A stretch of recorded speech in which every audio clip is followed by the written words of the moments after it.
Generali Amerikan. Ndërsa në ditët e fundit janë shtuar zërat e shqiptarëve që vinë nga Siria, ekspertë të sigurisë thonë se ky është një rrezik real për shoqërinë. Edhe nëse vetëm një numër i vogël shqiptarësh janë duke u tërhequr në radhët e militantëve islamik, ata ende mund të përbëjnë një rrezik shumë real për shoqërinë, thot Arjan Dërmishi në një intervistë për Balkan Insight. Në faqen Facebook, faqja Krenaria Islame, e cila ka më shumë se 2500 pasues, bën propagandë për të mbledhur sa më shumë shqiptarë të luftojnë në Siri në një organizatë të njohur si ISIS dhe që ka lidhje me Al-Qaedën.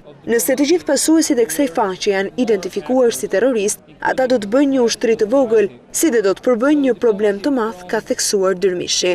Ky numër i madh i pasuesve do të përbëjnë një shqetësim, edhe nëse këta njerëz identifikohen vetëm si mbështetës të politikave të Islamit, ka theksuar ai. Shteti Islamik i Irakut dhe Sirisë ISIS u themelua në vitet e para të luftës në Irak. Ai u zotua për besnikëri të Al-Qaedës në vitin 2004, duke u bërë i njohur si Al-Qaeda në Irak. Faqja Krenaria Islame ka video xhihadiste të përkthyera në gjuhën shqipe, një falënderim për mujahedinët me prejardhje shqiptare që kanë vdekur duke luftuar në Siri dhe video që sulmon demokracinë si të papajtueshme me Islamin. E njëjta faqe në Facebook fton muslimanët shqiptar të bashkohen me organizatën ndërsa thur lëvdata për ish liderin e Al-Qaedës dhe organizatorin terrorist Osama Bin Laden.